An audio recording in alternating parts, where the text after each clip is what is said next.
Épisode 1. Le mariage sans amour.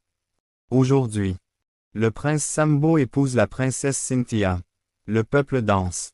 Les tambours résonnent. Les femmes chantent leur union comme une bénédiction. Mais personne ne voit leur cœur. Personne. Cynthia avance lentement. Sa robe brille comme le soleil. Sa couronne est lourde. Trop lourde. Chaque pas qu'elle fait l'éloigne un peu plus de la vie qu'elle rêvait. Elle ne voulait pas être un symbole. Elle voulait être aimée. De l'autre côté du palais, Sambo se tient droit, immobile. Le regard dur. Il a été élevé pour régner. On lui a appris à contrôler ses émotions. À ne jamais montrer de faiblesse. À ne jamais aimer trop fort. Car un roi amoureux est un roi manipulable. Et Sambo refuse d'être faible. Les portes s'ouvrent. Leurs regards se croisent pour la première fois.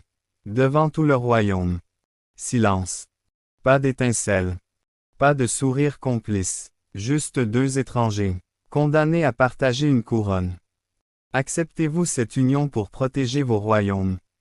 Le monde semble suspendu. Sambo répond d'une voix ferme, oui. Cynthia hésite, une seconde, une seule, puis elle murmure, oui. Les applaudissements explosent. Mais dans son cœur, quelque chose vient de mourir. La nuit tombe. La première nuit. La chambre royale est magnifique. Dorée. Imposante. Mais glaciale. Cynthia entre. Sambo est déjà là. Le silence est lourd. Il parle le premier, sans émotion. Ce mariage est politique. Ne l'oubliez jamais. Les mots sont nets, froids, tranchants. Cynthia relève la tête.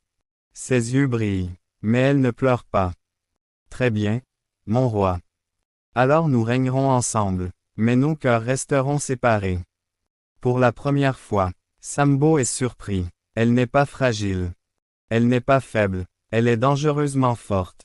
Mais pendant qu'ils signent leur alliance silencieuse, dans l'ombre du palais, une silhouette observe, un sourire discret.